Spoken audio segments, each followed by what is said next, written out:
പ്രിയപ്പെട്ടവരെ, CPM നിയന്ത്രണത്തിലുള്ള Pattiam Gopalan AKG പഠന ഗവേഷണ കേന്ദ്രങ്ങളുടെ സെമിനാറിലേക്ക് ഉദ്ദേശിക്കുന്നത് ഭീമമായ പണപ്പിരിവാണ്. തദ്ദേശ സ്വയംഭരണ സ്ഥാപനങ്ങളുടെ തനത് ഫണ്ട് നൽകാനുള്ള സർക്കാർ ഉത്തരവനുസരിച്ച് കണ്ണൂർ ജില്ലയിലെ 93 തദ്ദേശ സ്ഥാപനങ്ങളിൽ നിന്ന് പണം പിരിക്കും. ഇതിൽ 74 ഇടത്താണ് LDFിന്റെ ഭരണമുള്ളത്. 1/2 ലക്ഷം വീതം ഓരോ സ്ഥാപനവും നൽകിയാൽ പോലും 37 ലക്ഷം രൂപ പിരിഞ്ഞു കിട്ടും. രജിസ്ട്രേഷൻ തുക വേറെയും ലഭിക്കും. പങ്കെടുക്കുന്ന ഒരാളിൽ നിന്ന് രജിസ്ട്രേഷൻ ഫീസായി 500 രൂപയാണ് വാങ്ങുന്നത്. അർജുൻ കല്യാട് ചേരുന്നു കൂടുതൽ വിവരങ്ങളുമായി. അർജുൻ കല്യാട്, തദ്ദേശ സ്ഥാപനങ്ങളുമായി ബന്ധപ്പെട്ട വിഷയങ്ങളിലാണ് പരിപാടി എന്നുള്ളതുകൊണ്ട് തദ്ദേശ സ്ഥാപനങ്ങൾ പണം നൽകാം എന്നുള്ള ഉത്തരവാണ് ഇപ്പോൾ വിവാദമായിരിക്കുന്നത്. ഭീമമായ പണപ്പിരിവാണോ ഇപ്പോൾ ലക്ഷ്യമിടുന്നത്?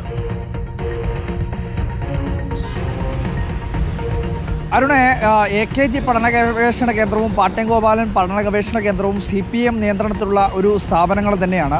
ആ സ്ഥാപനത്തിൻ്റെ കീഴിൽ ഈ അധികാര വികേന്ദ്രീകരണവും അതുപോലെ തന്നെ പഞ്ചായത്ത് സംവിധാനത്തെ പറ്റിയുമുള്ള ഒരു സെമിനാറാണ് 22, 23, 24 തീയതികളിൽ കണ്ണൂർ നയനാർ അക്കാദമിയിൽ വെച്ച് നടക്കുന്നത്. ഇതിൻ്റെ ഭാഗമായി 50,000 രൂപ വീതം ഓരോ തദ്ദേശ സ്വയംഭരണ സ്ഥാപനങ്ങൾക്കും ഇതിനകത്ത് അവരുടെ ഭരണസമിതി തീരുമാനത്തിൻ്റെ അടിസ്ഥാനത്തിൽ നൽകാം എന്നുള്ളതാണ് സർക്കാരിൻ്റെ ഉത്തരവായി പുറത്തേക്ക് വന്നത്. സ്വാഭാവികമായും കണ്ണൂരിൽ 93 തദ്ദേശ സ്വയംഭരണ സ്ഥാപനങ്ങളാണുള്ളത്.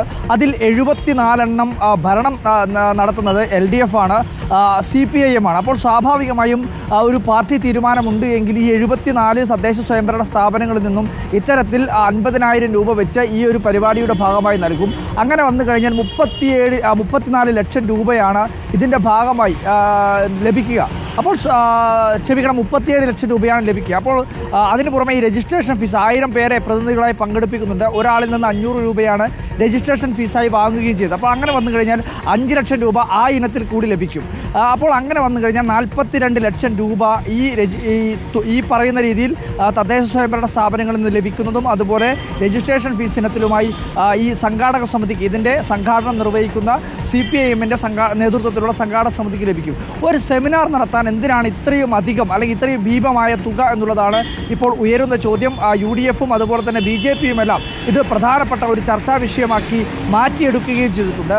അതിനു പുറമെ കഴിഞ്ഞ ദിവസം കണ്ണൂർ ജില്ലാ കളക്ടർ അരുൺ K. വിജയൻ ഈ സർവീസ് ചട്ടങ്ങൾ മറികടന്നുകൊണ്ട് ഈ പറയുന്ന പാർട്ടി നേതൃത്വം നൽകുന്ന പരിപാടിയുടെ ഭാഗമായിട്ടുള്ള ഒരു പ്രഭാത സവാരിയുടെ ഫ്ലാഗ് ഓഫിൽ പങ്കെടുത്തു എന്ന് പറഞ്ഞുകൊണ്ട് ചീഫ് സെക്രട്ടറിക്ക് ഉൾപ്പെടെ കോൺഗ്രസിൻ്റെ കത്ത് അല്ലെങ്കിൽ ഒരു പരാതി അയക്കുകയും ചെയ്തിട്ടുണ്ട്. എന്തായാലും ഈ അന്താരാഷ്ട്ര പഠന കോൺഗ്രസ് ഒരു വിവാദമായി മാറുകയാണ്.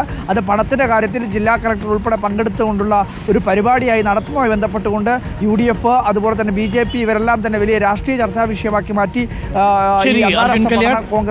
തദ്ദേശ സ്ഥാപനങ്ങളിൽ നിന്ന് പിരിക്കാൻ ഉദ്ദേശിക്കുന്നത് ഭീമമായ തുകയാണ്. 37 ലക്ഷം രൂപ ഇതുവരെ പിരിച്ചെടുക്കാം എന്നുള്ളതാണ് സംഘടനകൾ കണക്ക് കൂട്ടുന്നത് എന്ന് അർജുൻ കല്യാട് റിപ്പോർട്ട് ചെയ്യുന്നു.